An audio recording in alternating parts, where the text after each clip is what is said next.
right now. Well, you can go to Mommy's room in a minute, but let's go ahead and open this pack up. That way I can get that underway. Just trying to get everything out of my...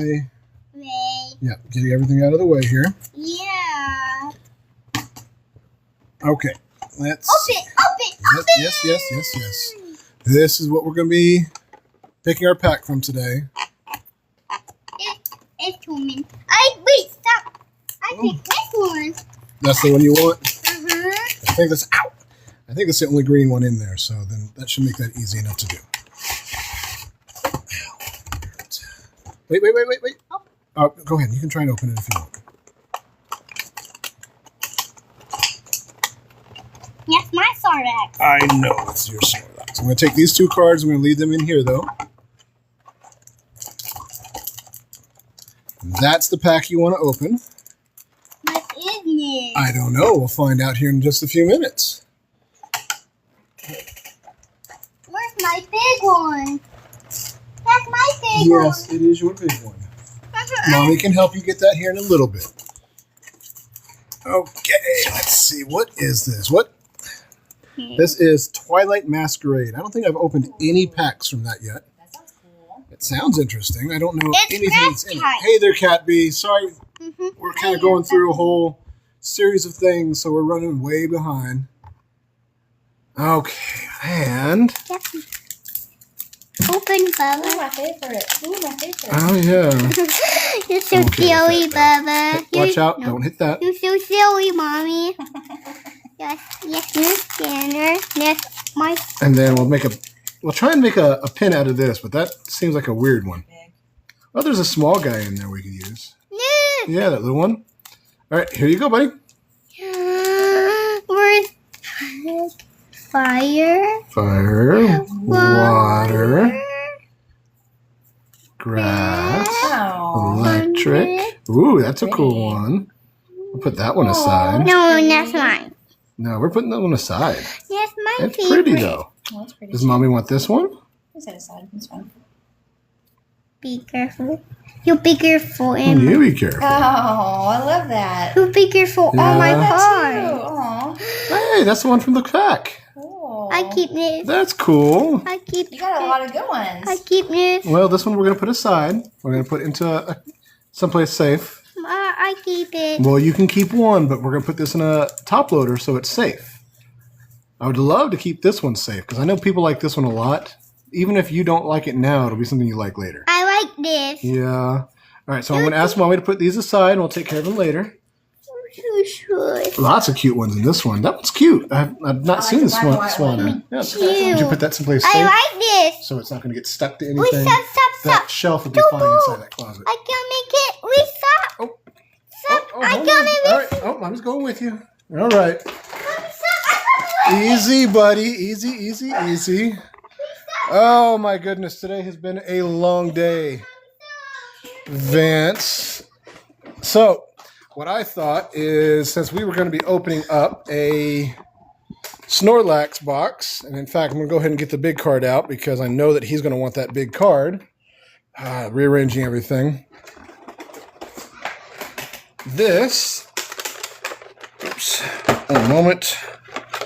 Thought since we were opening up a big Sorrax, I'm going to try and make a goofy Sorrax. The downside is I fell behind on everything, so I had to rush that in the last several minutes. So this is the version we're going to make.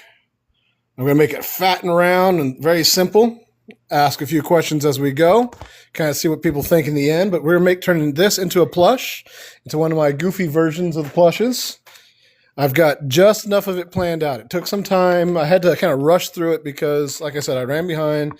My wife's granny had an emergency this morning, and then my son had an appointment today and had some orders I had to finish today. So there's been a whole lot of stuff happen. So if you'll bear with me, hopefully this will work out. I usually draw these out in a lot more time. I spend a little bit more time figuring out what I like and don't like about the different designs and trying to make something goofy for it. But with the limited time for the day, I thought if I at least run with something, we can try and see what happens if we do something a little bit more random. I guess not random's the word, but a little less planning. and kind of see how it turns out. I remember the first time I did one of these, I did the Not a Pikachu, and I did the whole thing live. I drew it, I figured out the shape of the pattern, and cut it and sewed it and everything all in one setting. And I remember it was quite a bit of a process. So I try to avoid doing the cutting and the prep work for you guys because I don't imagine it being super fun to kind of see that little bit of a process. It's a lot of tracing, redrawing. Sometimes I have to redraw things like several times because, again, part of the point of doing this is the randomness of it and having fun making plushes rather than feeling like you have to do certain things in a certain way. So, for example, when I make these are a lot of playing around, just kind of wanting to make it specifically goofy. One day I'm going to have to make a very serious one.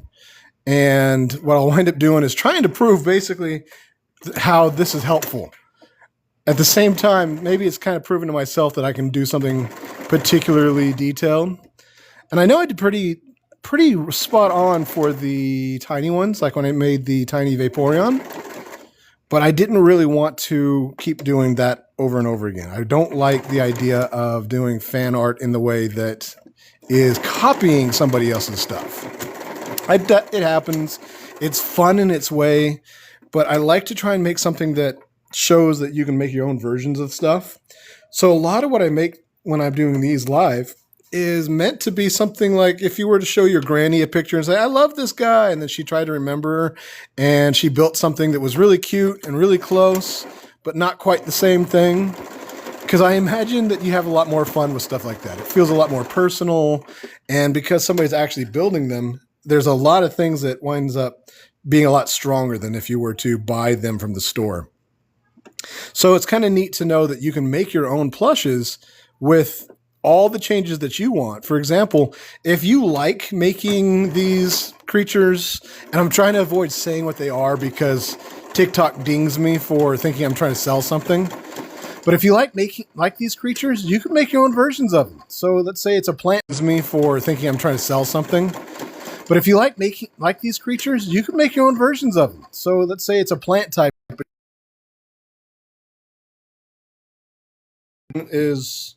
I think it just kind of blacked out. I also just recently turned off updates on my phone, and now it constantly tells me, hey, update your phone. Well, I don't want to update my stuff, so stop asking me. But as I was saying, the idea of what I'm doing here is showing you can have a lot of fun. You don't have to worry about making things perfectly. And the impromptu-ness of what I'm doing is that I've drawn this up one time. I have cut out a paper pattern one time, and now I'm just kind of running with it.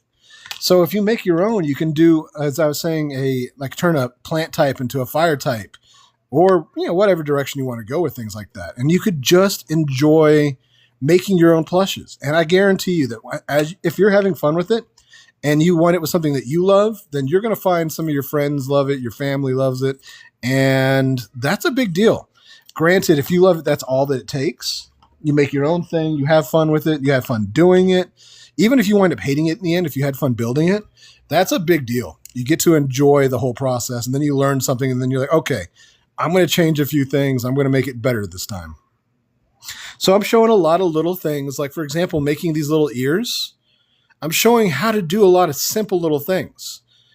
Just a very simple shape is all it takes to kind of get the general point across. And then what I'm going to do is instead of sewing these in the difficult way where I attach it outward or try and make it perfect, I'm just going to sew this between the face and the back of the head. I'm trying to make this real easy, real simple, real fast. So this is going to be my face.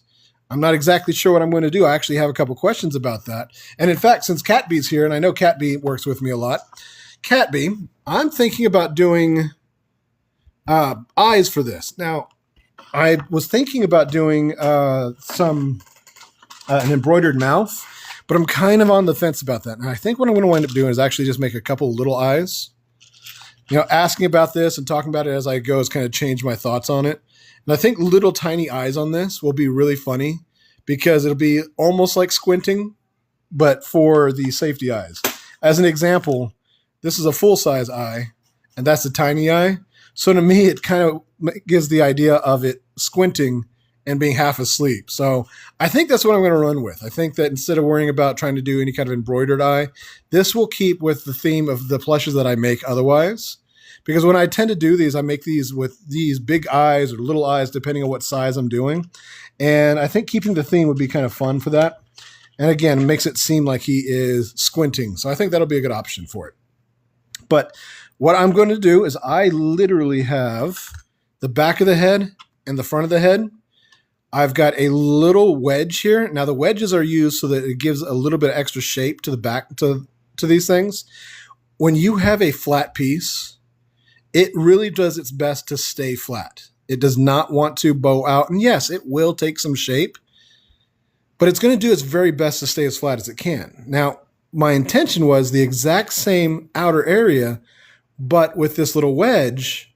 Now, what will happen is when I sew this up, it's going to do its best to stay rounded instead of trying to stay flat. Let's see. How big are we going for Snorlax? Honestly, I'm trying to do like like smaller than a soccer ball for the plush. So not full size, but something I was able to put together quick. And to be honest, that's the thing. Otherwise I would have gone huge with the Snorlax version. But I think that if I can do this, I guess a little bit bigger than a softball, I think that that'll be a good test run. And I could always do another one later, something huge for it. What kind of presser foot are you using? You know what? I do not even know. I will point you at it, but I do not know anything about this presser foot. It is the same one that comes with this machine, like it's actually already attached to it. And yes, I know that I could probably get another one, but here's another thing. I'm all self-taught with the tools that I had. I wasn't even sure I would like this, so I just kind of ran with it. What do you mean? The Corey Mom Jude. So is that like not particularly good presser foot? I just kind of roughly estimate when I do stuff. So maybe it's just because I've learned on it that I've never even noticed, or that because I've never had a good one that I wouldn't even notice. So now I'm very curious. It never occurred to me that different presser foots would make a difference. So I'm going to need you to expound on that and let me know what I am missing out on. Because I am super curious. Yes, that fabric is very hard to sew, and I need a certain foot for it. You're talking about the boot, or you're talking about what I use on the bottom? Because yes, again, this is just the standard boot that came with my sewing machine. I've just learned how I like to do it. So maybe everything I'm doing is the hard way, and I had no idea. Which would not horribly surprise me, to be honest, because I do a lot of things based on what I can find. But here's something I learned, Corey. I keep my previous piece on. Let me show you what I'm talking about. I keep this previous piece on, so you can see the thread. Oh, I ran out of my bobbin. Dang it. I will show you in a minute. Let me go ahead and refill my stuff real quick.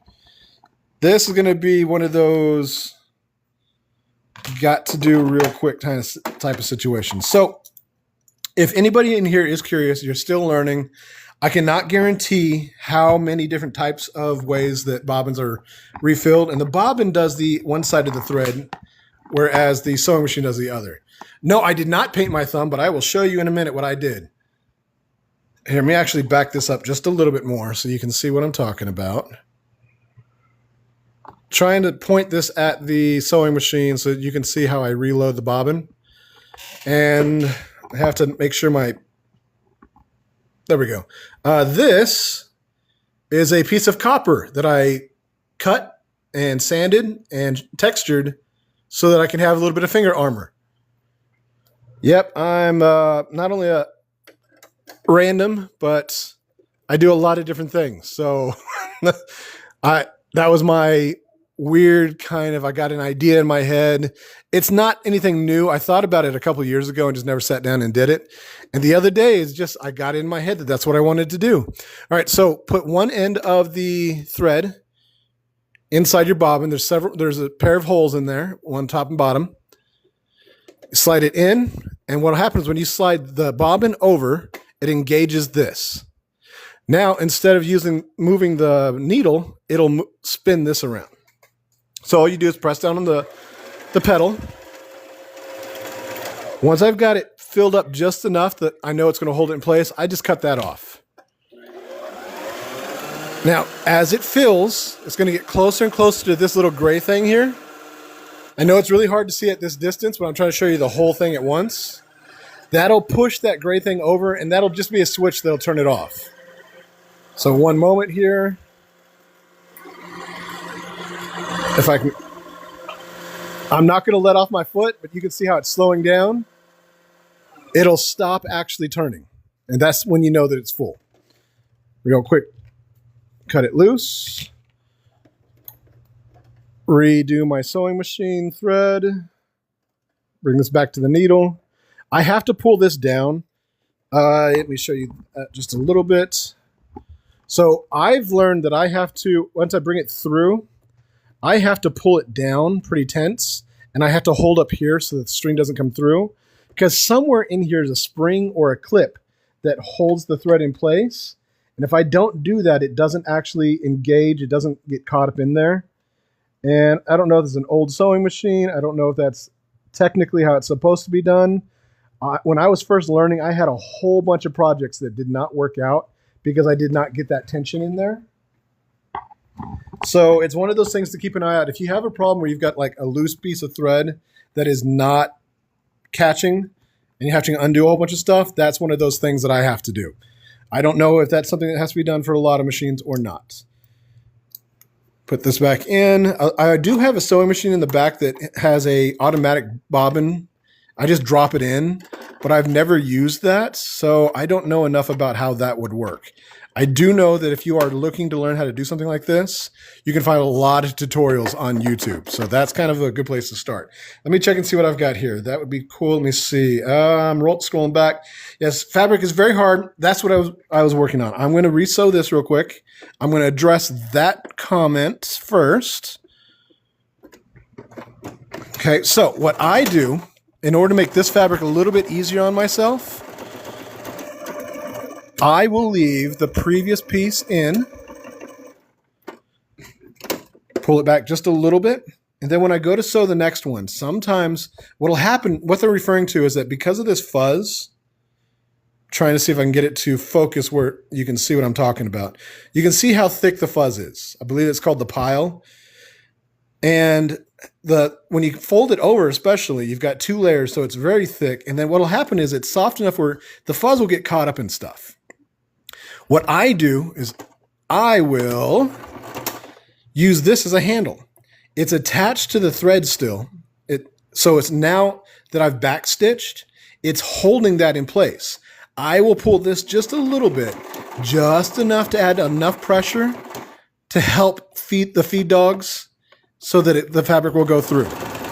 And if it gets caught up, I can do the same thing from here, or I can use my fingers in this spot to kind of do that.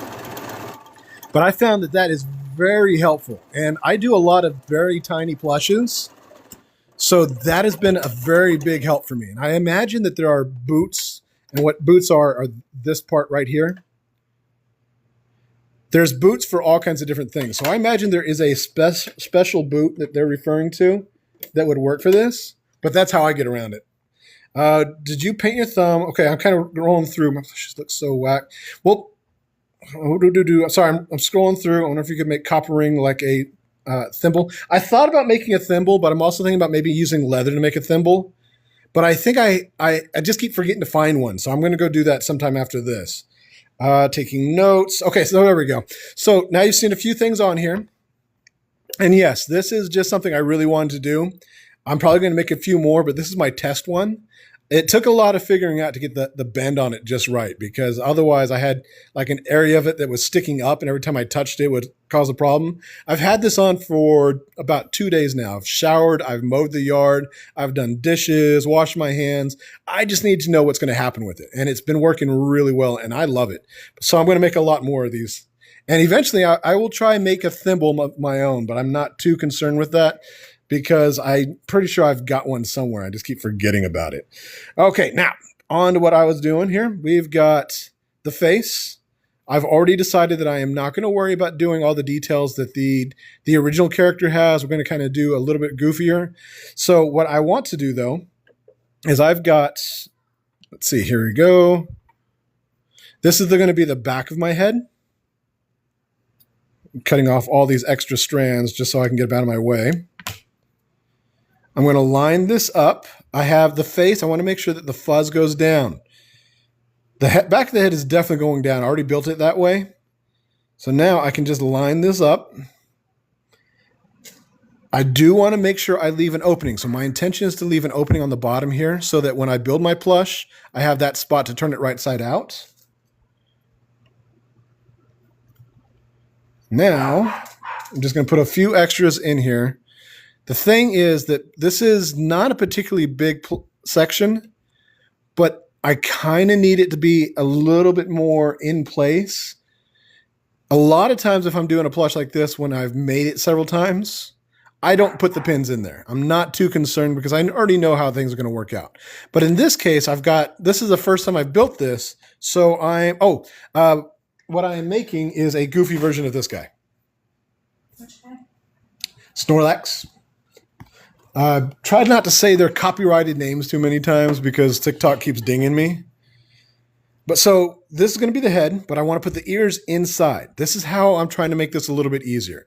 A lot of times if you're making the plushes, what you'll do is you'll adjust the shape of the outside of the head so that it kind of forms out of different smaller pieces and it takes different shapes. I'm just giving it rounded little ears, and they're going to be teeny tiny. The loss that I'm going to have is probably about right here. So that's going to be about how much ear I actually get in the end. So I'm not concerned. I want it to be kind of funny looking. I do kind of want them to be properly centered, but I'm not so concerned that if they wind up being lopsided, it'll make me cry. So I want that to be held in place. I'm just going to go ahead and find a better pin than that. Let's do a quick little stab through all 4 pieces right here. I sew with my needle on the right-hand side. So what I tend to do is set myself up so that I can feed through this way so it stays as close to this edge as I can. And that's mostly because what I do is small plushes. When you get a moment, could you bring me one of the SB or the Vaporeons? It's in a box towards the back underneath the burrito game. So what I tend to do is I make small plushes. So I'm so used to working on the edge like that. But I want to make sure that my needles, my pins, are holding it in the direction so that I can pull them out as I sew from the right-hand side. So that should be right about there. And what I will do is I'm going to start here and work my way around. Okay, good. Sorry, I'm kind of bouncing back and forth. I'm still not the best at being able to see my screen. It's right between me and the sewing machine. So that room, do you see the burrito game in the back? It's a little clear box. Okay, so now I can actually start taking pins out. They kind of get in the way, especially with smaller plushes and especially with this thicker material. They just kind of start piling up. But once I get to that, I can sew over it a little bit. Thank you so very much. This is what I'm referring to. Usually, this is how small I make my plushes. This whole head, even this fin, the ears, all that is sewn through this machine. And I've learned by using this handle and a few other tricks how to sew with this material using this foot, this boot. So Kamori, if you're curious, if you need some help, you got some problems, let me know. I've got enough practice where I might be able to kind of help you, walk you through a few steps to do a few things as tricky as this. It's just easier for me. Like I said, I'm all self-taught. So what wound up happening is I used what I could find, used what I had, did my best to figure it out. And sometimes I just kind of learn the hard ways on stuff. Get this through here. Now, the truth is, I might not have lined the green side and the white side up perfectly well. So I'm sewing as best I can, as close to the edge. But what may wind up happening is when I get done, I may have to flip it and then re-sew that green side. I don't want you to have to worry about that. It's easy enough to fix a mistake by going back over and doing something. So if you're going through, don't worry too much about getting it all right on the very first run. I mean, right now, I've got the ear in, I've got the face in. That's good enough for me to keep going. You don't have to worry about it being absolutely spot on. And in case you are curious, I have actually broken needles by hitting the pin when I've sewn over it. I've done it on live immediately after saying that it's happened and that I'm not worried about it. But you can see here that if you have enough space between each stitch, you can leave your needles in. That's up to you on how you feel safe about it. I will show you what has happened. 1 second. This is my example pin. You can see right here, that's right where the needle hit. And the needle on my sewing machine broke when it did that. And this is the damage it did to my pin. So you can have problems happen. I cannot tell you what is safe in that circumstance. The best I can say is that's why I'm doing it. I roughly know my risks, and I want to make sure that anybody who's trying to learn for what I'm doing knows that that could be a problem.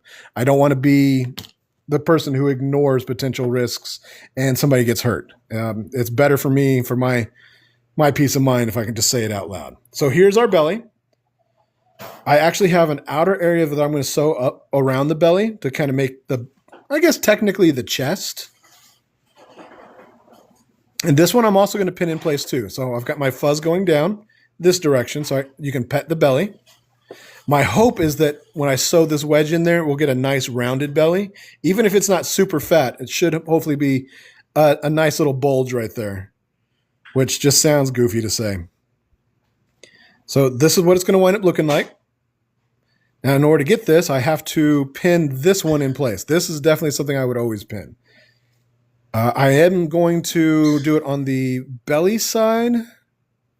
Well, yeah, because if I do it on the belly side, I can at least look at this flat end. But if I do it on this side, I will see where everything's going. So maybe it's just going to be better to do it on the green side. I know that's literally the opposite of what I said, but I'm just, like I said, I'm figuring all this out at the same time.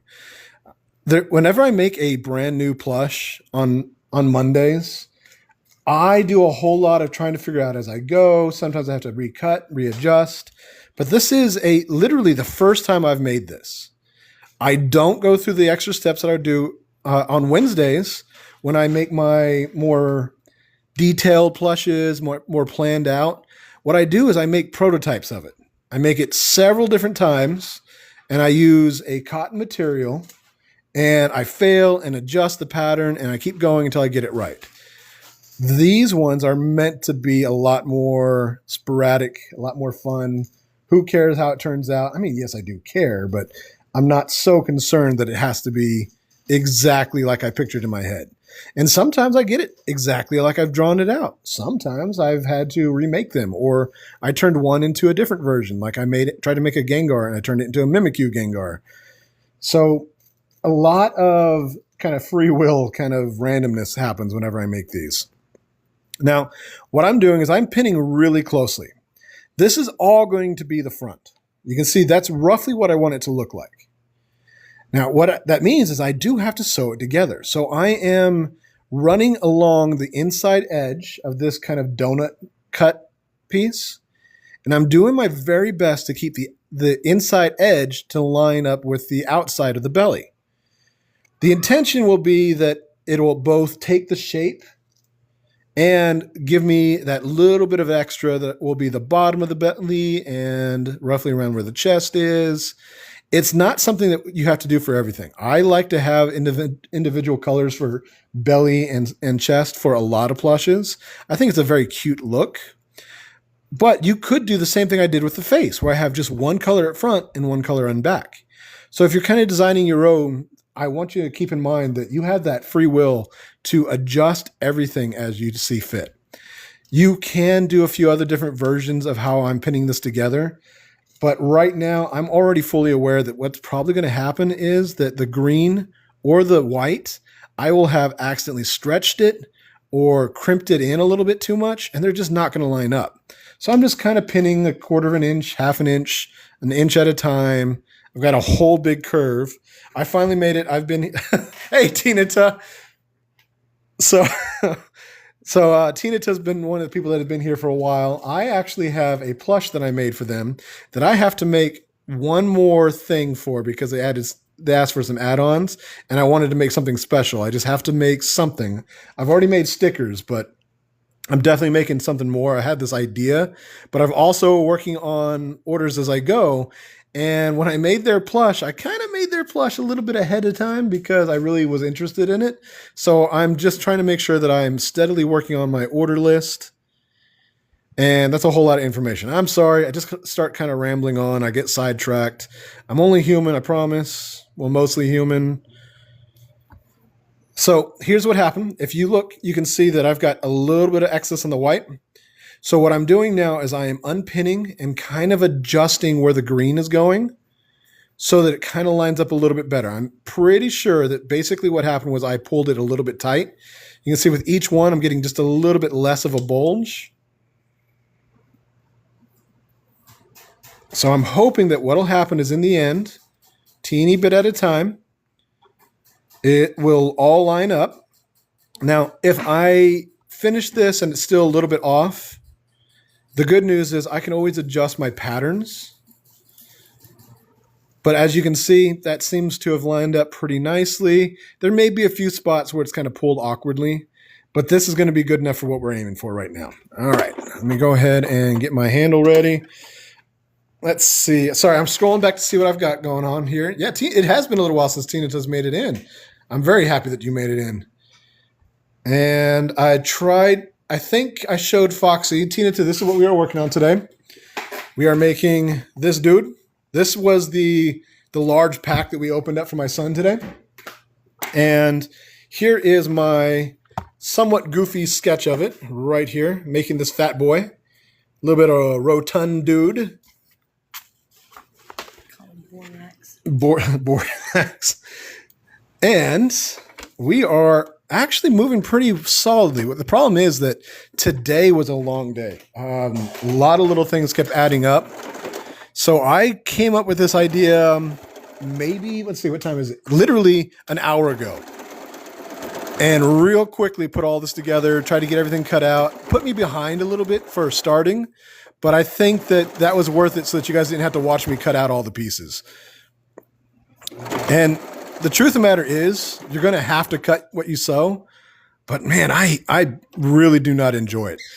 If I were to hire somebody to help me with something, that's the thing I would have everybody do.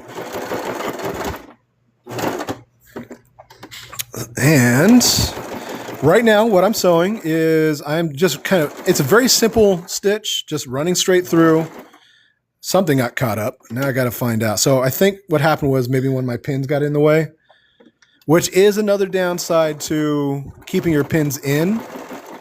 Man, something is really catching up here. And I really don't know what it is. I got to give it a good pull. There we go. Something caught up. I don't know if the fabric got caught, the pins got caught, or the thread. But basically what I'm saying is that this is an example of how I leave the pins in. I'm pretty sure you can see that as I'm sewing. I don't know where the camera is focusing, but I'm hoping it's letting you see at least enough of what I'm doing. And again, I've already talked about how that's a risk, but this is just a little bit easier to do it this way. Now, a lot of times when I'm doing my simple plushes, I do have a few pieces that I attach after the fact, but I really thought about trying to find a way to put the head in right now. Like slide it in the same way that I did the ears. Here, now that that's done, I can show you what I'm referring to. So when I did this is the face. I can already tell that the ears are not centered. They're going to be lopsided. I actually stuck the ears into the stitch. I was trying to see if there was a way that I could do this with the whole head, but I really couldn't come up with one that looked good. And I was really trying to make this look as goofy as I can. In all honesty, this guy is as simple and goofy as it possibly can be.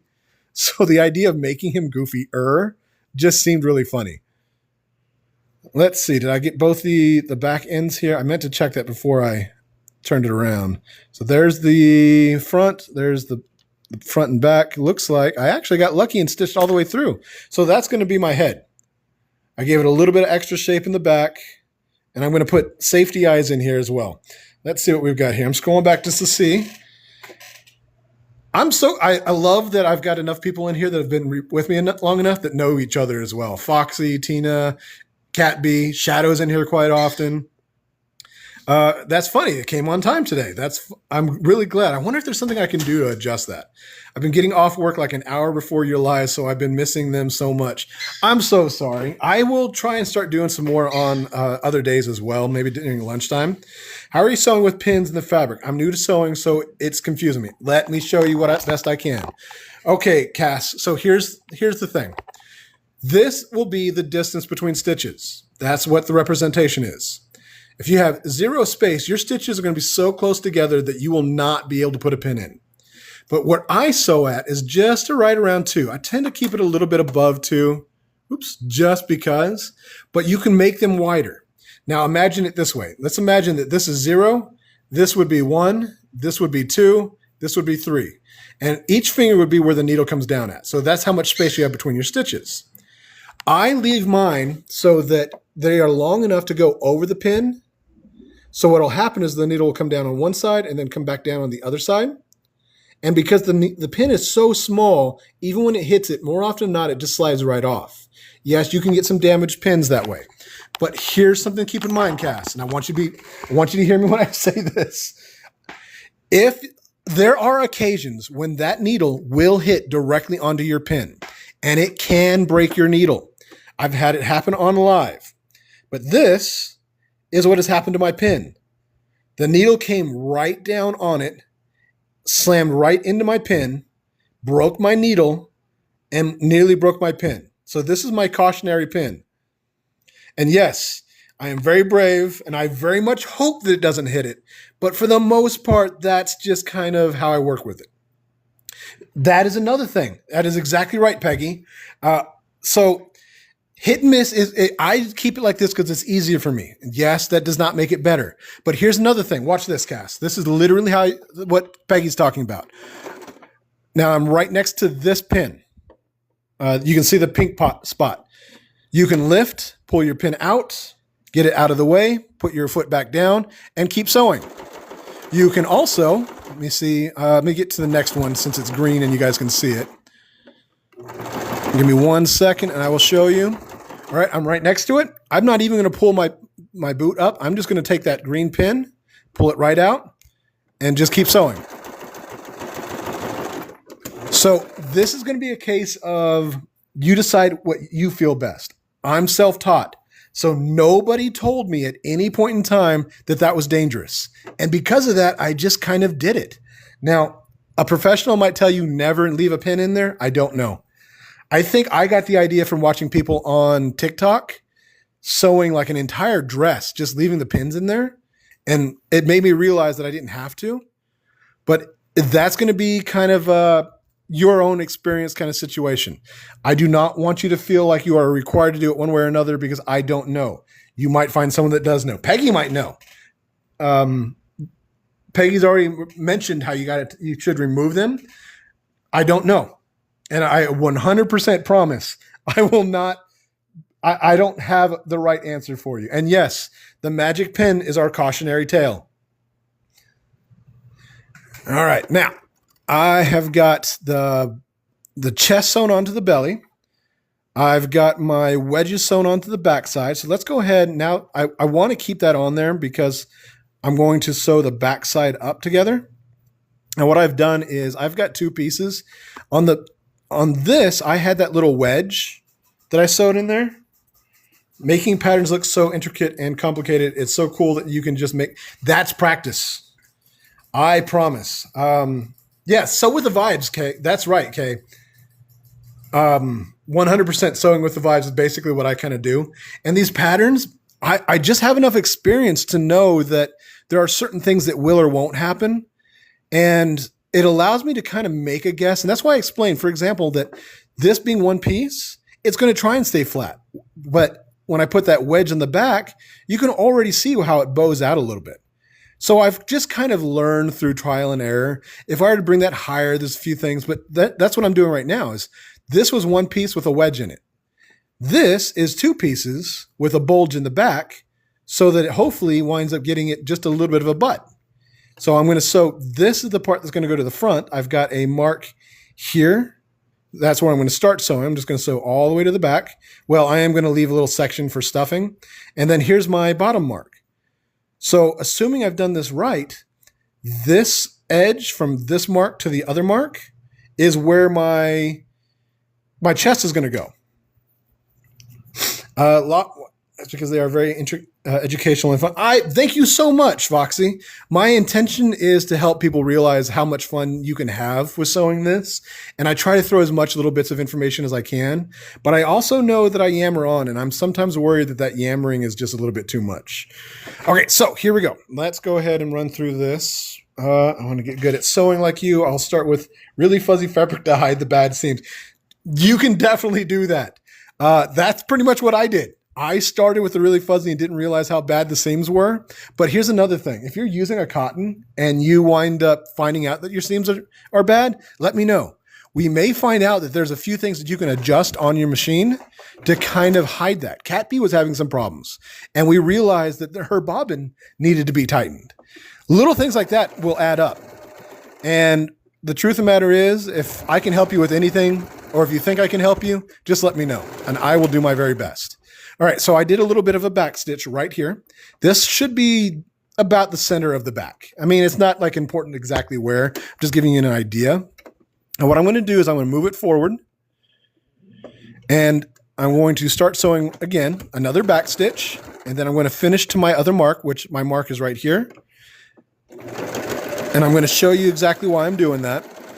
The easier I can make it on myself when it comes to all these little details, the better off I am. I'm somewhere between lazy and have learned that every time I make a mistake, if I can find an easier way to fix it, that's what I'm going to do. So I didn't put any pins here because it was a very simple line, very simple straight. And I don't need to keep that attached because I'm not going to be doing any more small stitches anymore. But right here, let me go ahead and cut these loose because they're going to drive me crazy otherwise. This is that space that I made. Now, that is where I'm going to put my stuffing in, where I'm going to pull the whole plush inside out or right side out. And now when I sew the next piece, which will be the chest, I just have to sew it all completely. I don't have to worry about whether or not I leave another space in there. And it helps to keep that opening in the back because that's going to be one of the lesser seen spots. Now it looks like what I did was I accidentally off-centered it. I think my thinnest part is right here, which should have been right here. So what's going to happen is I'm going to have an awkward shape.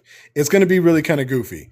And that's not the worst thing in the world. It's something I would plan for if I were doing it differently. But, you know, that's just where we landed.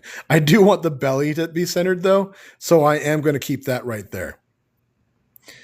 So the center line equal to the center of the back. I am going to pin it because we're pretty big. And as I mentioned before, sometimes if you have big pieces like this, you might accidentally wind up stretching one or the other one, or you might wind up accidentally bunching it up and it won't line up the way you want it to. So this is my way of fixing that.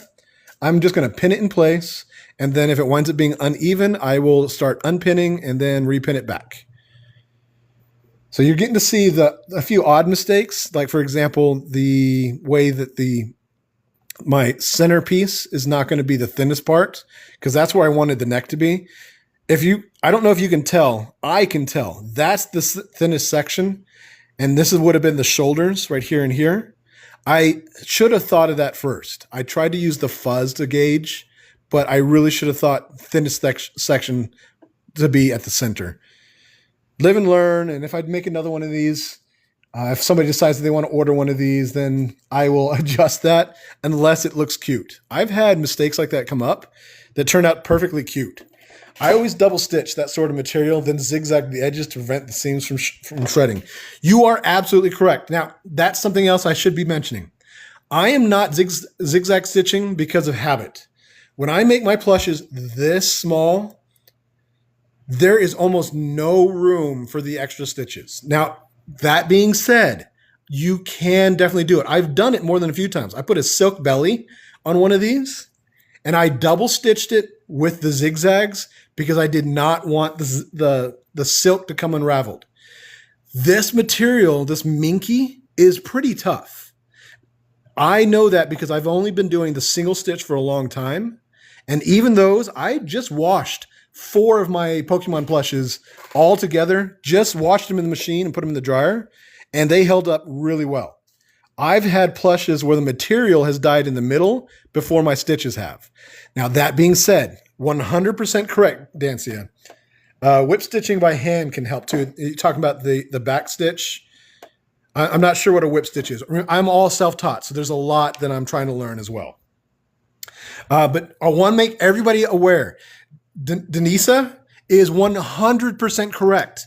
If you want to make your plushes super strong, last super long, you will want to go back over with a zigzag stitch that goes one at your stitch line and then one off the material. And what will happen is that prevents this area from fraying and becoming weaker by holding it in place. Now, I don't know the exact mechanics behind what it does, but it's very important to me that people understand that that's the real thing. Let's see. Can't spell. Yeah, I can't spell either. I suck at spelling. Yeah. Since I was little, I love fashion. And when I found out I have to sew, I learned to love sewing. Sewing is so much fun. And at some point in time, hopefully I will do some more fashion stuff. I'd love to do something like that on one day of the week. I've got this idea that I built, but I want to do it for a painting and I have to find a model for it. So there's a lot of little things like that. Whip stitch. I'm going to have to look that up. I'm not sure what that one is. Thank you, Tina. I'm glad you liked this one. I had to do some small ones for a possible order and some ideas. So I was able to adjust my mouse, but this turned out really great. So I almost did a Sylveon today. Like literally, I almost did a Sylveon today, but I was like, no, I have to do some more figuring out for that. Your switches are quite tiny. That's probably why it works on your items. It might. I'm kind of curious about that. At some point in time, I would love to learn all the little details. And my sewing machine is super simple. So I don't have a lot of stitch types that newer sewing machines have. But I also hear that if I have an older sewing machine, like what I'm using, I have the benefit of not worrying about it breaking down as easy. I've heard a lot of horror stories about people having to get their sewing machines fixed constantly because they are new and they've got all these computerized details. And for me, I run pretty simple. I've gotten pretty lucky, I guess. Whip stitch is just going through and carry stitch over the seam and going through again. So basically a second time. That's what it sounds like. Or is that basically what it is called whenever you do the zigzag stitch? Kind of like if you're serging it. Serging is a totally different series of steps that some machines do. And I haven't had a chance to look into really, and probably should. Let's see, what was that? Do you think you can do my dress or teach how to do a dress like mine? Yeah, I definitely could work on that. Now, I haven't sent you any other pictures because I didn't want to take over your project. And I was afraid that if I sent too many things that it would be, that's how it would feel. So I wanted to wait until you had some images, some ideas, some references, because it's very important to me that when I'm working with another artist, that I don't do anything that kind of stampedes over them. I don't know if you can tell. I am pretty confident in what I do. I am pretty fast at thinking. And I know that sometimes comes off as pretty annoying, pretty hard to deal with. Oh, look. It looks like our back and our belly wound up being pretty darn close to the same size. So I didn't have to worry about doing any unpinning and readjusting. So we're just going to run all the way around since I left that opening in the back. Again, quick back stitch. I am going to leave my pins in this time. You can hear it every now and then. It'll click. And I'm trying my best to make sure that my fabric does not bunch up on me. I'm kind of stretching it out just a little bit, but not... I'm trying to stretch it so that it stays flat. If you stretch out your material when you're sewing it, what will happen is the stitch will actually pull it backwards and you'll wind up with this kind of bunched up section that may not be quite what you want it to be. Which is also why I don't like to pull from this end too often. If I can avoid doing that, I always do. And if I have to do it, I try to make it just an even amount of pressure that is just enough to help guide the material through. And again, that's because if you pull, not only will your stitches stretch because you're pulling the material and it winds up stretching the stitch, but it could cause a lot of other misshapen portions of your material as well. I'm afraid, oops, my thread tried to pull out a little bit. I am going a little bit slow. I have not achieved granny speed yet. Woo! Oh, see, there it is. Just broke my needle. I really hope I have some more needles. But you can see right here, I just broke my entire needle hitting another pin. Look at that. It's just going through. Sorry about that. I have input. Let me know. I don't mind. My boyfriend, that is very confident. Good. Captures material in between stitches. Well, that's interesting. I might have to look into that. All right. So I'm going to need a minute. I have now broken a second needle. Serging is 2 needles processed with 4 spools. Holy crap. I've never even seen that. I know what it is in the lightest of terms, but I've never seen it. That is such a familiar sound. Yeah, that click, that popping needle. Yes, I'll be right back.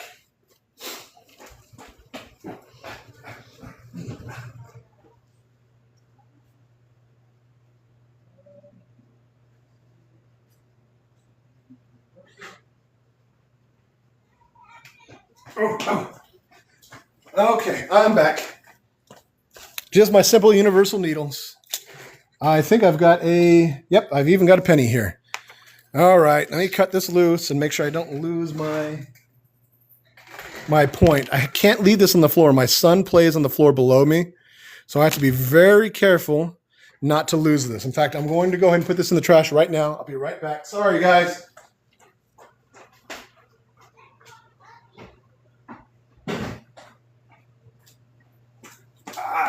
Okay. That was horrible. Now, I guess you get to see roughly how to change a needle out. So if anybody's kind of just learning, this is the process of changing out a needle. So now you've seen directly some of the dangers that come from leaving your pins in place. It's one of those things that just kind of, I imagine that there are 2 ways of thinking about it. There's the people that will refuse to do something like that, and then there's just the people that, like me, kind of run with it. But for all I know, there is a very specific rule about that, and I'm just not heeding that rule. So here is what we do. I'm going to start off by loosening the needle. I'm just using a penny. I mean, seriously, there's not really a whole lot of detail to it. Here is my broken needle. I'm trying to make sure that get my hand in the way so you can actually see it. Yeah, there's thinner pins, there's thinner needles. That's another thing too. If you are sewing and you are using different types of materials, you might look into what kind of needles you use, because I've actually got one that's supposed to work with leather, and I swear it's twice as thick as this. And then I've got one that works with sheer material, and I swear it's twice as thin, like half the size. So there's a lot of range in that. This is just a universal needle, so it's a real easy process to fix as well. But now you've seen kind of a few things that kind of happen with that. Come on. I'm trying to get this all at an angle and everything else. I'm going to go ahead and undo my thread. Sometimes when my machine has a traumatic experience like that, I will actually go ahead. I have found that it has undone the thread as well. So I'm going to go ahead and just redo that just to keep myself from having a problem. I use universal needles for most. Denim needles are heavier. Yeah, I used a leather one to make some backpacks at some point because I had this lambskin that I was using for the back side. I guess the part that goes against your back and the bottom of the backpack. And it worked really well, but I had to go really slow because it was still pretty thick, even though it was soft. And what I'm going to do is I'm going to pull all the needles that I have already surpassed off so that I don't have to worry about stabbing myself. That is another thing about keeping the pins in. You might find that you don't want to do it because you don't want to get stabbed over and over again. Depending on how you work and how you move, that is a genuine problem.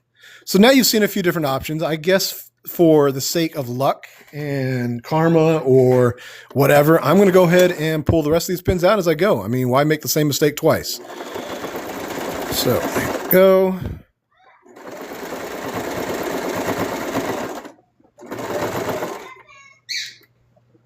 I have a little section of that material that was trying to bunch up. One thing I do suggest as well, anytime you need to pick your boot up to readjust, make sure your needle's down. It keeps you from accidentally moving the whole piece around, and that in itself, have to figure out where you were, can cause a problem. I had sewn for 15 years without breaking a needle. Broke my first needle in college. That's fantastically hilarious. I was doing lives for a couple months, and I had mentioned it a few times, and then one time, I didn't really mention the breaking the needle part. I mentioned how I leave my pins in, but then the one time I mentioned that I hadn't broken a needle in a long time doing that, and it did. Just like I just did a minute ago. I didn't even know it was a thing until, I guess I was doing it for so long that I took it for granted, but I didn't even know that could happen. And then one day when it did, it scared the absolute crap out of me. I really thought something was going to fly off. I considered starting to wear goggles from then on, but I was like, no, I just can't do that. It's just too much extra steps.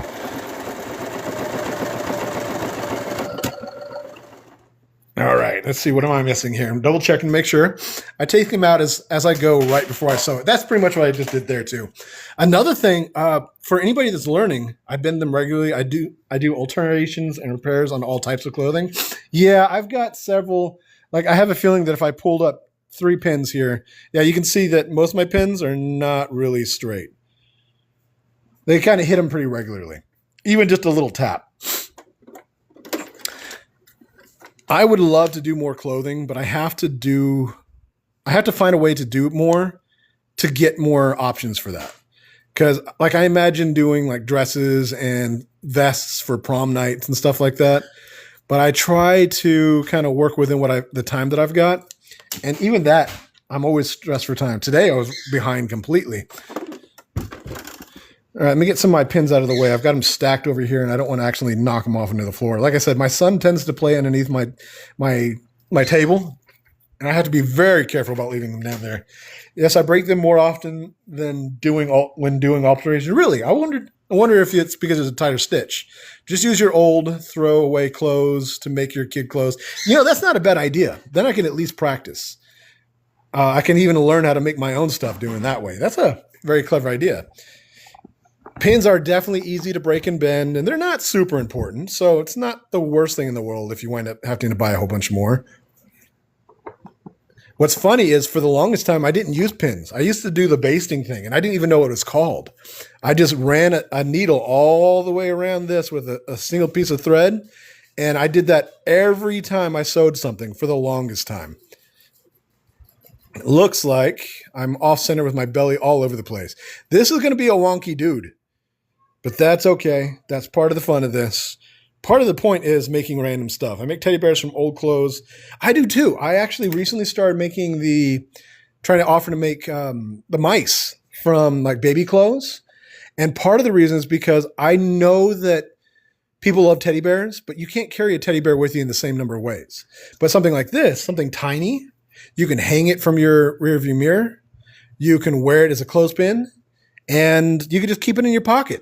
So if you really have that need to be connected to a departed family member, or maybe you want to give the grands something for their grandson, granddaughter, it's something small that they can carry around in their purse. Yes, basting is very good to stop stretching. And when you have very detailed curves, like if you have a lot of shape, then you have to kind of baste a lot because the pins just won't cover what you need. A teddy bear with a mohawk. That's funny. That's fantastic. I love the idea of being able to make your own versions of stuff. That was how I got started in the first place. My sister was going to have a baby, and I wanted to make new versions of plushes for her. I didn't think that she should have all the same stuff. So I learned how to make stuff like the Coraline mice. I've made little monsters. I made Cthulhu, all kinds of random stuff. All right, now it is time to stuff this belly up. Yes, what did she say, buddy? Oh, I'm not finished yet. I'm trying, though. You want to open some more? No, we can open some more tomorrow. Well, you've got the big one over here you're going to look at. I've already taken it out of the box for you. See, it's right on top. Yeah. Snorlax. May I use it for 1 second? Mm-hmm. This was the inspiration for today's plush. I opened up the big box for him so that he can actually pick a new pack out of it. Here you go, buddy. And I thought it'd be fun to make the same guy. Now we are just kind of stuffing up this body. I have not made a stencil for or a pattern for the feet or the arms yet. I make goofier versions of the arms and stuff, but I also try to make that in the same size as the overall plush. And this guy's not nearly as rounded as I wanted. He's kind of have like a bean shape to him, but that's not horrible. Should be still fun enough and cute enough. My original drawing had it basically as a plump circle. And I'm probably going to have to go get some more fluff. I got a whole big box of fluff this time. It's a new type of fluff, so it kind of needs to be perked up just a little bit.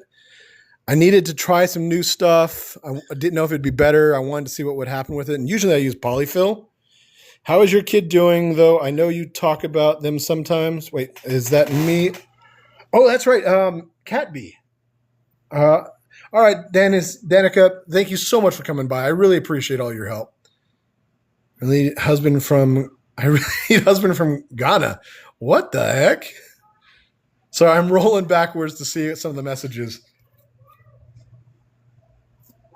For me, my son's doing good. He's got summer is about halfway over, I guess, maybe 2/3 of the way over. His birthday is this weekend.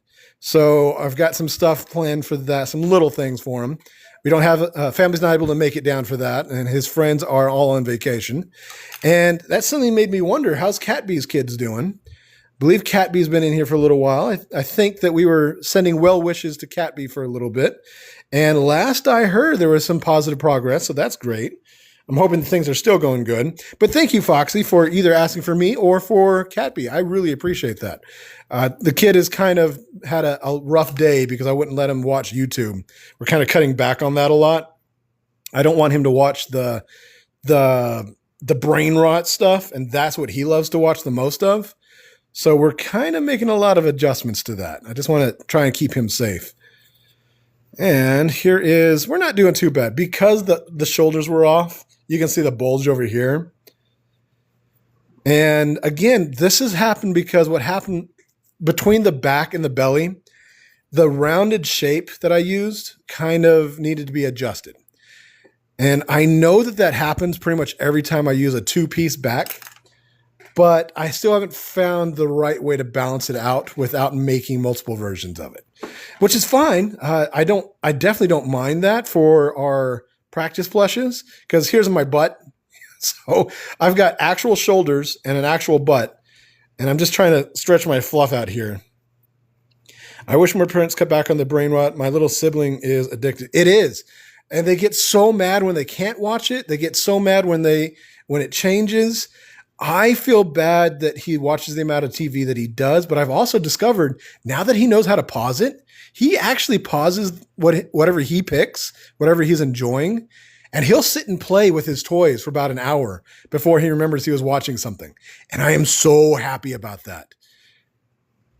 Because what happens is that I have to work, because this is what I do, and I have a whole bunch of orders I got to catch up on. So I have to do these sections at a time where I can't entertain him. And I know that him being bored is good, but him being bored sometimes used to mean just turning on TV. So I'm getting so happy that that's kind of changing a little bit. All right, I'll be right back. I got to get a little bit more fluff.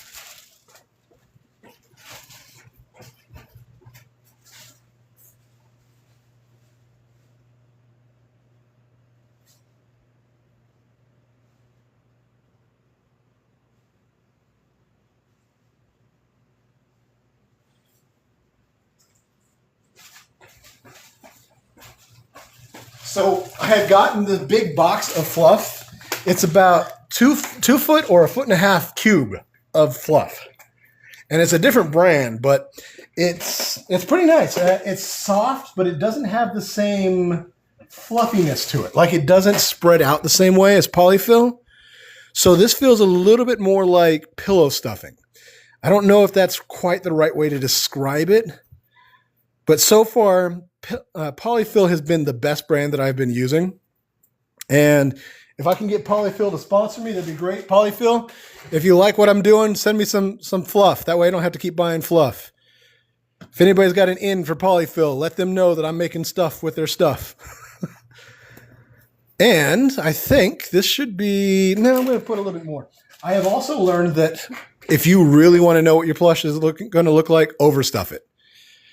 If you try and do just a small amount, then you're going to have a lot of like empty space.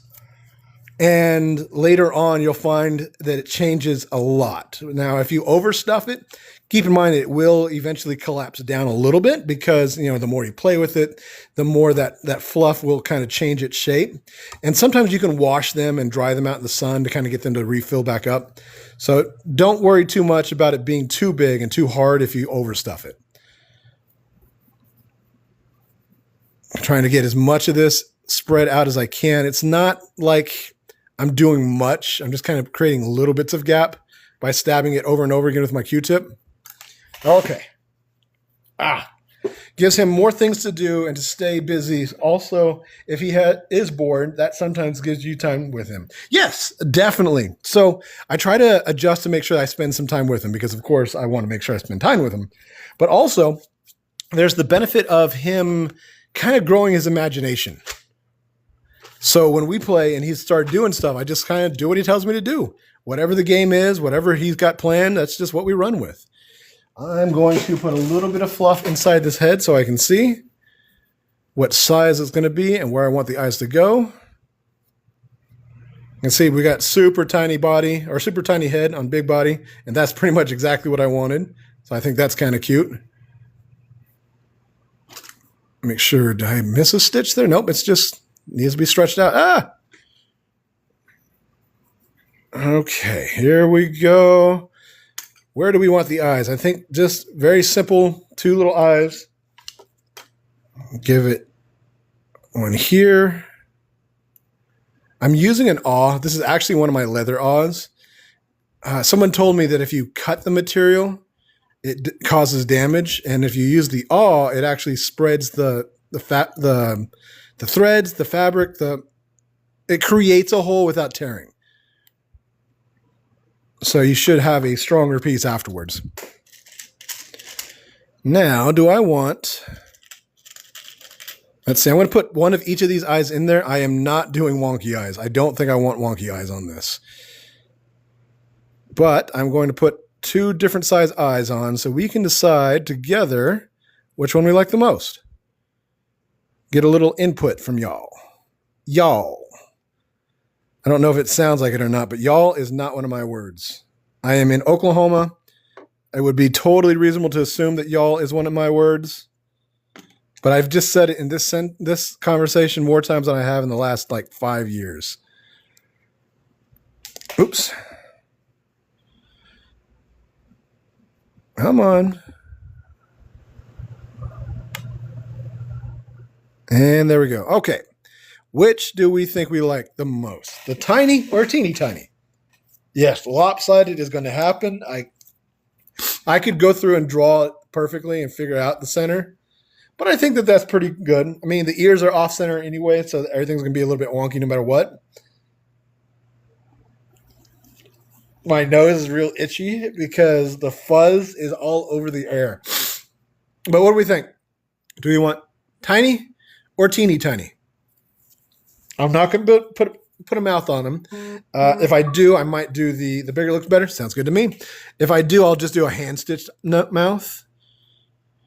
Restriction. Okay. Your live is not eligible for recommendations and restricted in search for 10 minutes because you may be promoting a brand, product, or service. No, I am not. I haven't even said anything that suggests that I am.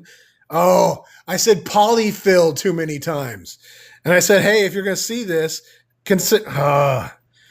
The AI system in this is so ridiculous. Let's see. Not now. I've got to submit feedback and tell them I am not doing that.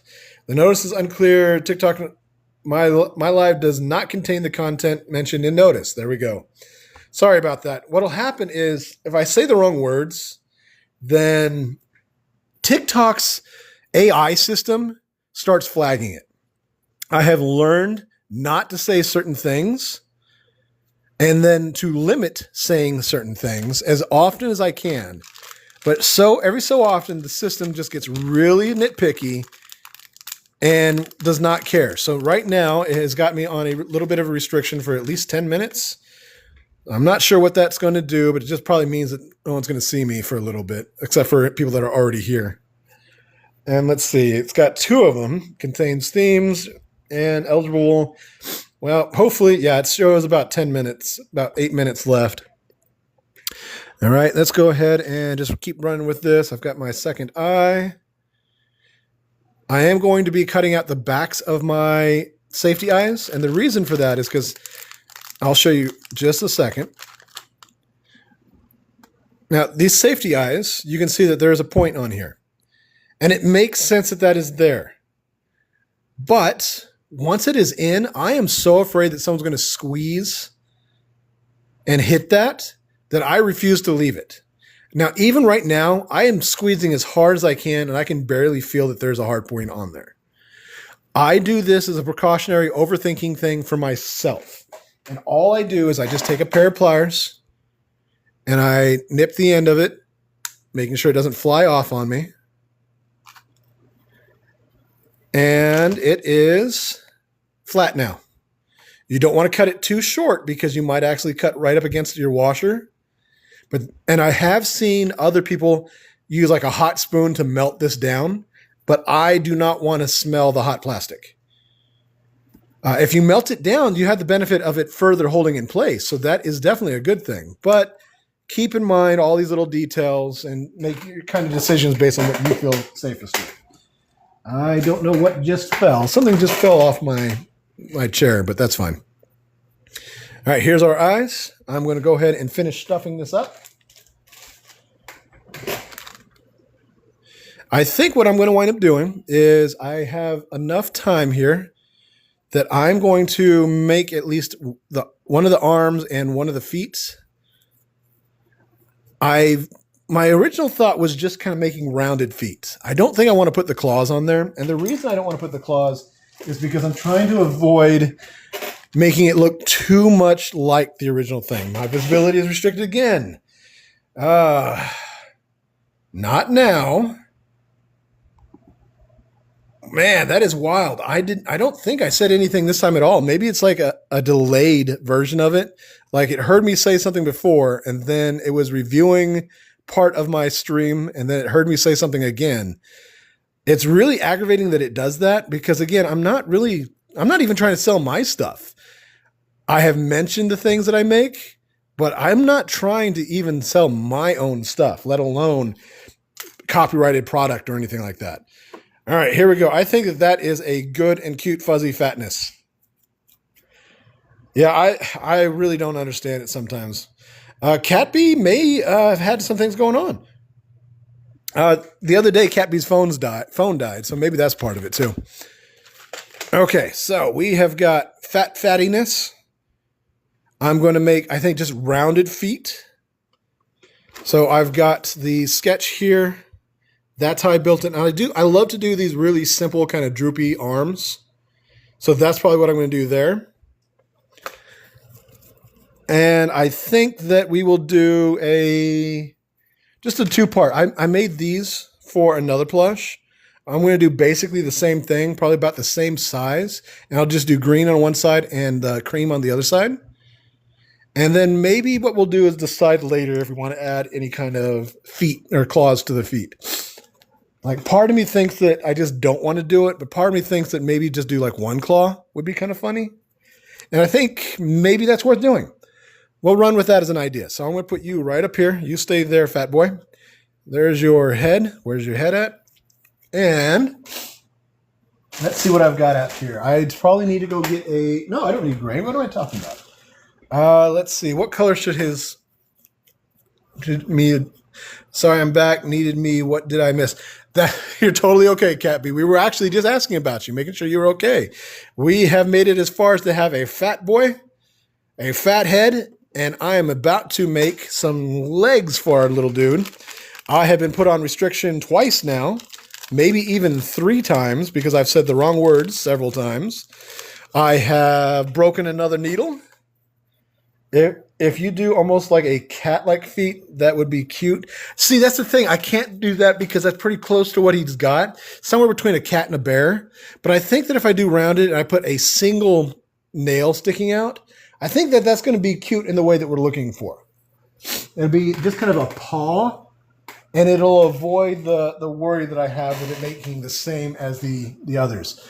And I think I'll just do a dark material for the claw. So let's do that real quick. I got to get all my pieces out of the way. I'm going to do a couple real quick claws. Let's see what direction here. Yeah, I think I want the claw to go down, so we'll do this. And I will make, let's see, this is the size. So I don't need much. I should, in fact, be able to do 2 on the same side, so I don't have to use that much material. We'll do it this way. So we got here, and then I'll do here. Got to make sure it's long enough so that I can get it in there. So I'm just going to need two little claws, just like that. Yeah, the restriction keeps popping up for what I can't tell why. Like the no, like put a line down a little.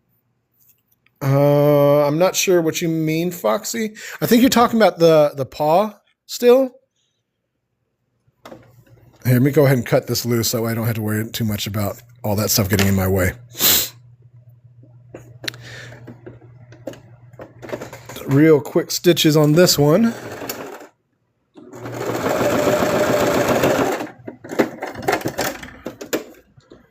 This is how simple I'm kind of running with it. Again, part of the whole fun of doing what I'm doing on Mondays is showing how easy it is to just kind of run with ideas.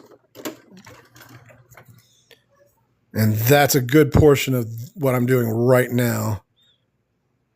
And I might only have time to make one of the paws, but I'm making them both now, both the claws now.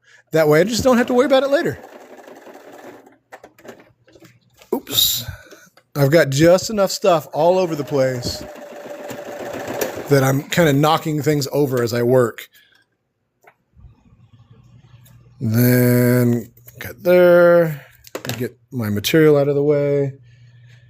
I don't even clean up behind myself. I've got like a stack of material on my side. I've got threads and all kinds of other stuff just all over the place. I got to make sure I don't accidentally cut my stitch.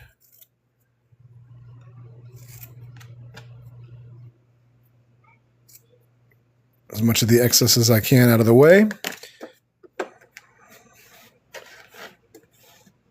And there's that. All right. I think this exact size should be good. So I'm going to go ahead and pull out my other pattern where I actually made that. This, I don't think I showed it. Usually I show my previously finished product. But here is what I finished last time. I completely forgot about showing that. Let me back off just a little bit here. He's not completely finished. I say that because my son is mad that he did not have his back 2 legs. But here was the guy that I made last time. He wants 2 little nubby feet here at least. And that's exactly what this is for. I'm going to add the feet to the back so it looks kind of, it makes me think of more of a Dachshund, which I think is hilarious to think of this guy as a Dachshund with the skull on his head and everything. And yes, in the future, I'm going to adjust where I put the skull and make sure the ears line up. But when I put it together, I was going to undo it. And I was like, no, that's perfectly goofy. I love this. I'm leaving it exactly as it is because it looks like it's all kinds of messed up. Yes, it's pretty much the same as Chip, just a little bit more goth. So do an arm shape and do an embroidery line to make the fingers. Oh, I see what you're saying, Foxy. I hadn't thought about that. Maybe I could do that. We'll find out. Let's see what it looks like when we get it done. It's definitely a good idea because I was already thinking about doing hand embroidered for the mouth. So a few other spots being hand embroidered wouldn't be the worst thing in the world. Okay, I've got, let me right side these out just because, it's going to happen anyways. Teeny tiny little claw. And I think having one claw will make it just a little goofy. And then we'll see if what you're referring to will still work or if I need to reimagine the feet later. And I've got my two materials here. Find as much little space as I can use. Another thing that's relevant is when I do my tracing on this material, I have used the colored pencils before. I have used the soapstone, but it doesn't show up. Not just because this is white and those are white, but because the inside of this is so fuzzy that it doesn't grip. It doesn't actually leave a line. So that is why I use a pen. And anybody who's watching this thinking, oh, but what about the ink? Won't the ink come off? Well, if you look, you can already tell how much of the ink I'm cutting off. So there's so little left.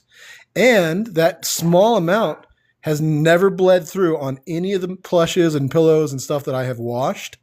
So I am 100% confident that I don't have to worry about that. If you want to, definitely worry about it. Definitely find what works best for you to trace it. This is just what works best for me. And I have zero problems with the idea of using it. And Cat B has been here long enough that when they saw me using a colored pencil on my black cotton material, they were like, wait, where's your pen? Like they felt like they had to give me a hard time, kind of put me on spot, put me on blast. See how they are? Thought you were my friend, but no, you had to go and try and embarrass me. I'm just joking. None of that's true, except for the fact that they did point it out. And I laughed because I didn't even occur to me until they pointed that out. But you can see even on the dark one, it does show up. So you got solid lines to follow. Now, if you feel comfortable using soapstone and stuff like that, just use it. Again, this is all the stuff that I learned on my own when I was kind of just doing things. And I tried the soapstone for a little while. Since it didn't work, I didn't try it for very long. I gave up and moved on to the next thing. The pen is back. Yes, and it is still the same pen. There's barely anything here, but it's doing its best. It's doing its job. Okay, now let's do a little bit of adjusting. Yeah, Cat B, how is your kid doing? Last I heard that they came home, so I'm hoping that means that everything's working really well. Found some medicine that helped out.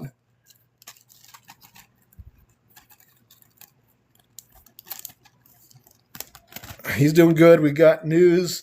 Meds, they seem to be helping. We got to celebrate. That's fantastic. And he got to have his birthday at home, so that's wonderful. Okay, now, make sure that both my fuzz is going down on both of these. I want to make sure they're going the same direction when I put them together. Oh, that's one of my safety eye pieces. I want the toe to be at the top. So I'm going to go ahead and put that right there right now. Get that lined up as close to that edge as I possibly can. Pin it in place as well. So that should be good enough. I'll start sewing right about there. Well, actually, I need to start sewing at the bottom. The reason I need to sew at the bottom is because I still have to right side this out. And I don't really want the opening to be that close to the foot or the toe because it's already going to have problems sticking in place. So I'm just going to put a couple pins. It's rounded, so the more pins I have, the easier it'll be to keep it from kind of drifting on me. But I also have to make sure that pins don't get in each other's way. So here's the bottom of the foot.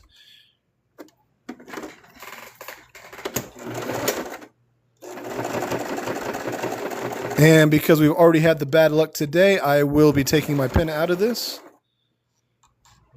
There we go. This guy's almost together now. This is going to be a little bit harder because I need to get at least to the toenail before I take this pin out. That should be good right there.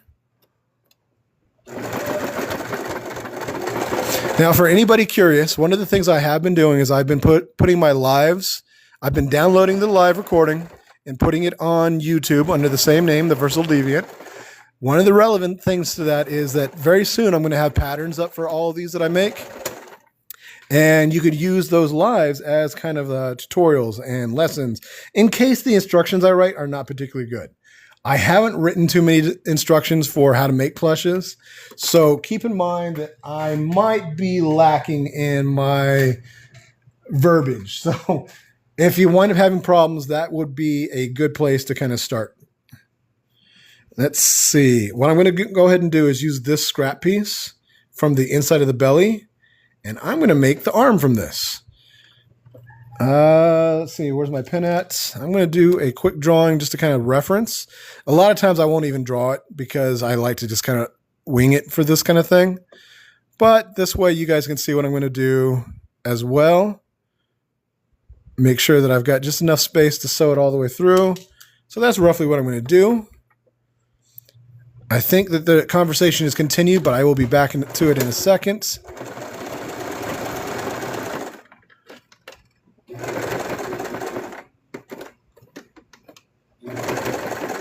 All I'm trying to do is make this flipper-like arm. I want it being a lot smaller than I drew it up, but that's just because I was kind of in a hurry. And let's check and see if this foot turned out the way that I want it to. Got all this extra fuzz all over the place. See, there's my hand. Looks like both sides are sewn all the way through, so that's good. Teeny tiny little nail. I kind of thought it was going to be bigger than that, but that's the size our teeny tiny little nail is going to be, which is just a little goofy, you know. All right, let's cut the hand loose.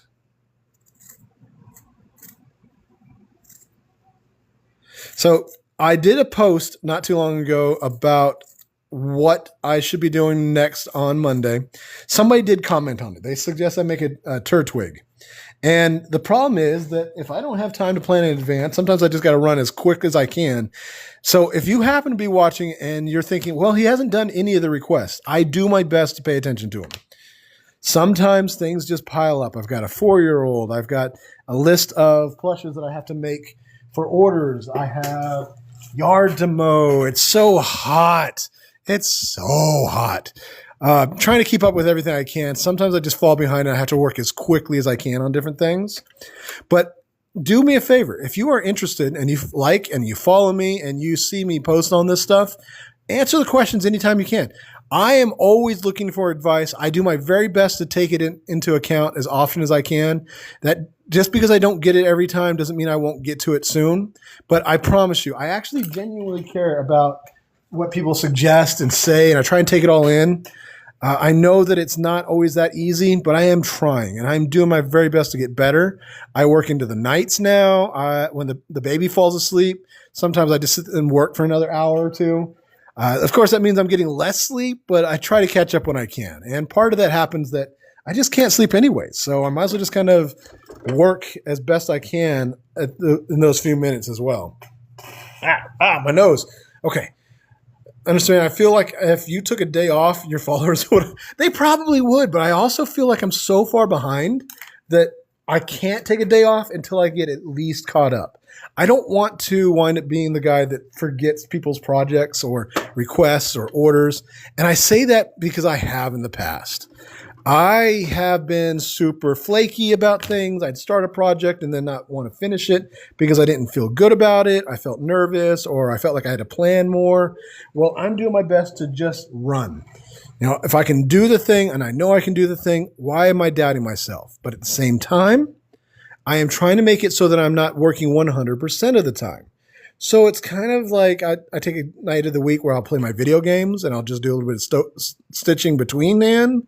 Or I will, on the weekend, Mandy watches the baby for a little bit longer or watches the baby at night. So I'm not having to wake him up and I sleep in a little bit. So I am doing little things here and there to try and make sure that I'm taking care of it. But there's a whole lot of like guilt that comes in every so often. So I do my best to make sure that I am running as a business should and keeping in mind that I have to take care of myself. And sometimes it just falls behind. Like right now, I'm realizing I didn't eat dinner. So I am very glad that we are about done. I'm going to put this arm on and this foot on. We're going to see if that works or if I need to undo them. And hopefully what will happen is we will have a cute little fat little buddy that we can add to the collection. Even though I didn't draw him out digitally like I like to do anyways. I am hand stitching right now, basically doing a ladder stitch. And all I do is once I get started, I am coming out from one point, going directly across to the other piece of material on the other side of the opening, doing another shallow stitch and pulling. And then I will make sure that when I pull it tight, I tuck those ends in so that they go inside. So what happens is instead of being two pieces sewn together, it winds up sewing together like this. So it hides that edge of the material. And it's a real simple stitch, but it's a pretty reliable stitch. And this is how I will close up the back of my plush as well. And it's roughly the same thing I use to attach pieces. Like, for example, when I attach this arm onto the side of him, I'm going to do pretty much the exact same thing where I just kind of go back and forth between the two pieces of material, tightening as I go, and then doing the next stitch. One thing I do like to do, though, is when I get to the end of it, I like to backstitch a couple just to kind of keep it a little bit more solid. That's the baby bedtime alarm, which is not relevant right now because we are on summer vacation, but I keep it active so I don't lose complete track of time. All right, for the last stitch, do just a real shallow as well.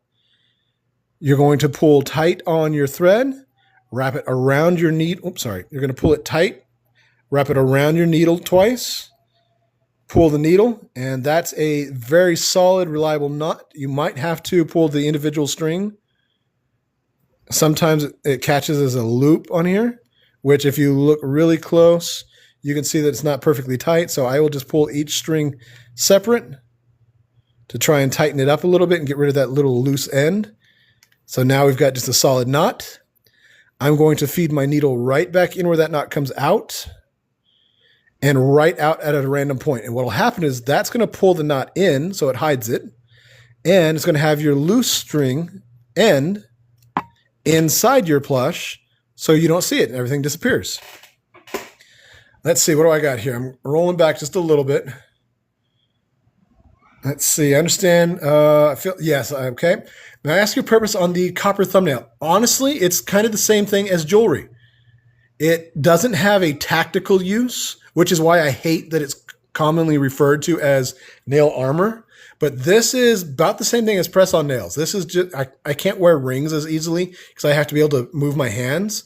I used to wear a ring on each of my fingers of my left hand, but now I use it so much for artwork. But I love the idea of having something unique and fun and jewelry. And I just made this myself. So I've got this piece of actual copper sitting here that I get to kind of show off a little bit. Eat, I promise, as soon as I get off this, I will eat. You might as well tell me the same. I only ate once today. Eat, Cat B, eat. Go eat as you watch. Yeah, eat as you watch. I'm okay. Yesterday I ate 5 times, so it makes it even. Thank you, Lisa. Yes, I understand that logic, Cat B. Oh, I ate plenty of times yesterday. That I've done that sometimes, not because I want to, but because I've been busy and things happen. All right, now let's go ahead and attach the arm. Let's see, where is my butt? There's my butt. Where did I put my head? There it is. Okay, I did not close up my head, but I figure I'll do that later. So we've got head here, butt here, arm. Do the arm right about there. Yeah, that way I can sew it all into the green. And then it'll look like he's kind of rubbing his belly. Like I'm so full. Oops. All right. So that's something that happens to me on the occasion. My needle is pretty thick. So what I tend to do is just pull it through and then slide it between the 2 strands as a knot. And then I will go ahead and start sewing this way. Just make sure that I keep my knot hidden by putting it between my series of stitches. And what will happen is I'm going to stitch along one side and then back along the other to make sure it holds on there properly. Care of yourself. Yeah, it's definitely got to take care of yourself, Cat B, especially when you're watching somebody else. You got a little one that you're taking care of. And I say that knowing full well the irony after saying that I haven't eaten yet. I just haven't eaten yet. I fell behind. I had to get everything caught up. All right, so all I'm doing is I am going directly from my arm to my body, doing a very shallow stitch, and repeat. When I get to the end of my arm,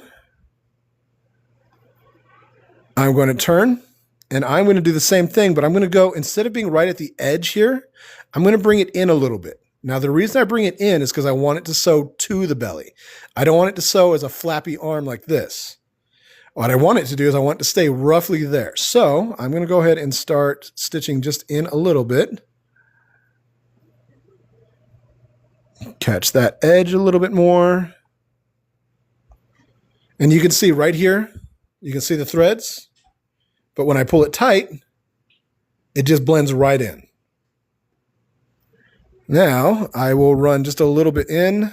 Like I said, all I want to do is make sure that it kind of hugs the belly just a little bit. Depending on what you are sewing on, that's going to change the direction that you sew it.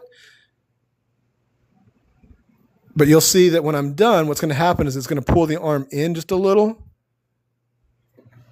So that now it looks like he's holding his belly.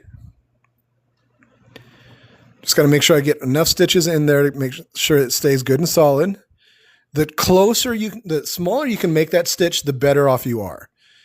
And what'll happen is it'll just hide it, make it nice and tight. All those are good things. Almost. Trying to do this on camera too, so I keep drifting, and I know I do, but I can only do so much at a time sometimes. There we go.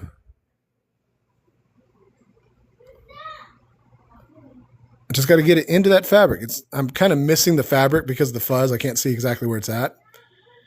And then, of course, I like to do the back stitching, so that's what I'm going to do, just 1 or 2 back stitches.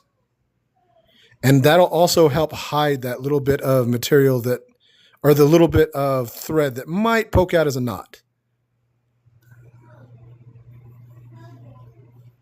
Line up, pull tight, wrap around and around. Pull that tight, and then back in that same spot. Careful when you're pulling it out. You can see how easy it would be to accidentally leave your thumb in the wrong place and stab yourself in the thumb. And my thumb armor is on my nail side, so it would not help me.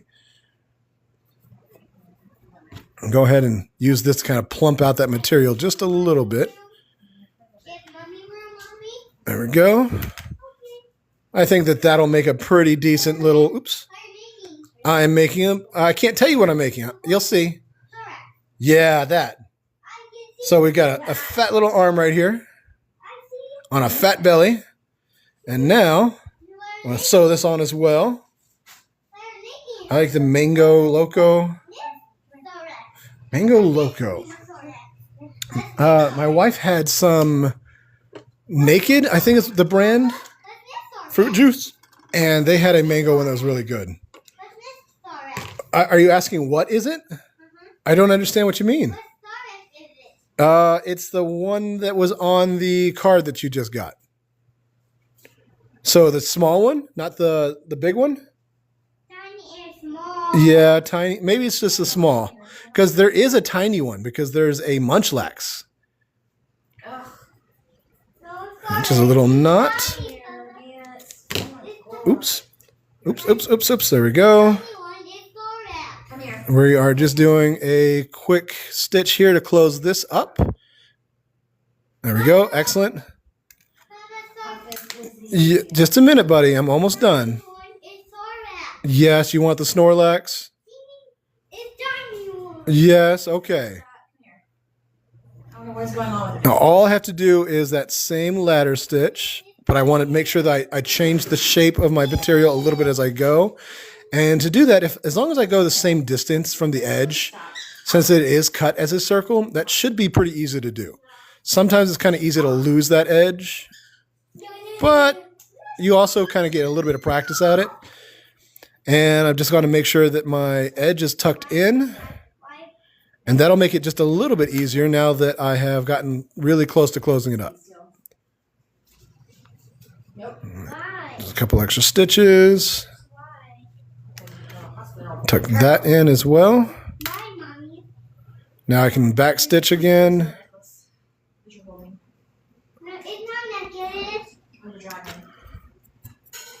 Just got to make sure I got all my little bits of fuzz tucked in.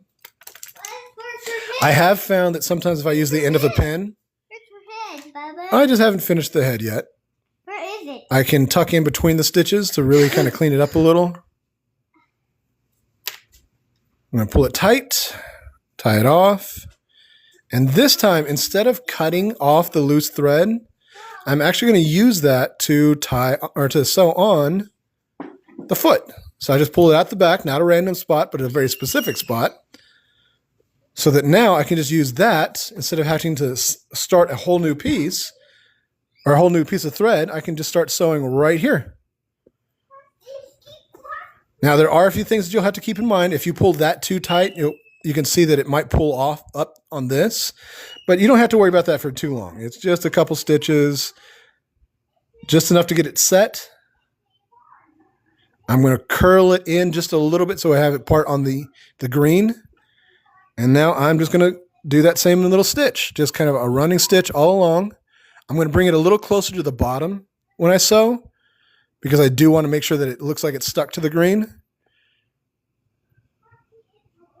But that's just kind of a placing thing. So it depends on what you are sewing, whether or not where you're going to want it to go. Like, for example, when I had the arm, I sewed a little bit into the belly so that it would stay hugging the belly. And in this case, I just want the greens to connect, so that's all I need to worry about.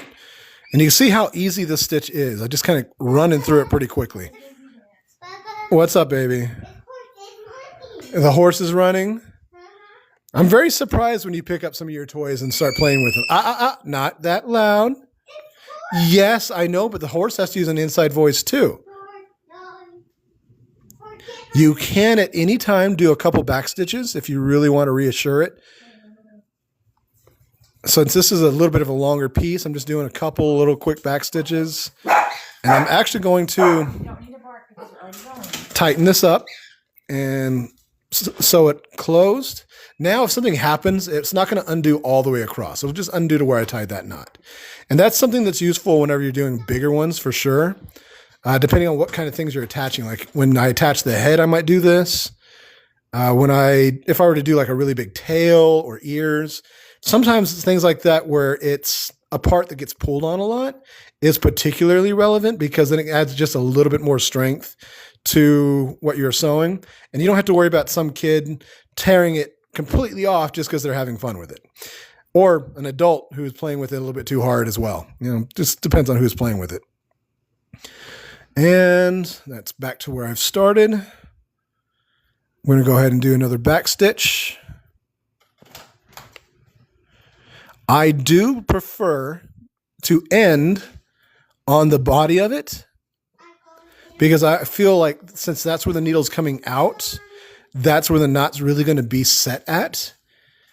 So that when I pull the knot through, it goes into the bigger part of the body. What's up, baby? Thank you for being quieter as a horse. Too loud. Green. Yes, I know, but you're being too loud right up on top of me.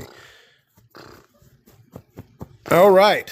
We got a pigeon-toed foot. Yep. Yeah. That's his arm. It's arm. And that's a foot. It's down here. Yeah, well, I'll do more as well. But look, he's super fat. Yeah. All right, move your arm for a minute. Make an arm. I will make them later. I just wanted to make one so we could see what it would look like. Mom. Let's see. I show her. Wait. Why don't you wait until I'm done? I'm almost done, okay? It's down here. The whole thing is just, I'm glad it turned out pretty cute. I'm scrolling back to see what I'm missing here. Vance, back up just a little bit. I'm scrolling because Monster is good. Foxy, I'm scrolling. Just make sure you take care of yourself. There we go. Do my best. Good as long as you're the Foxy. What do you think of Monster? LOL. Is that good? That is fine because Monster is good. Sorry, I'm scrolling back to see what I missed here. Oh, Monster. Okay, we're talking about the drinks. I don't drink Monster. Vance, don't yell at me. It's green. What's green? Oh, it's reflecting green. Yes, the light's reflecting off of your shirt. All right, so here we go. What do we think? Do we think that this guy turned out pretty cute? I will do a hand stitch for the mouth. Vance, back up just a little bit, please. Back up. No.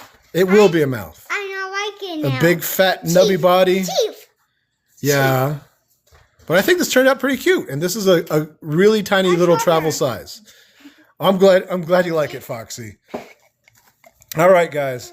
Thank you so much for being here. I'm glad you like it. I hope to have this one done pretty soon. I'll post about it later. Get the last of it finished. Do a little bit of embroidery work with it. My son's already playing with it, so that's a success. Thank you guys for coming out. I'm going to go get something to eat. I really appreciate you coming out, Cat B, Foxy. I appreciate all the help because I suddenly forgot. Cassidy. That's what it was. And everybody else, Cass has been here. Thank you so much. I really hope you guys are having a good day. Have a good weekend. Hope you had a good holiday. Thank you again, and I'm going to go ahead and head out. Say bye, Vance. Bye. Bye. Bye.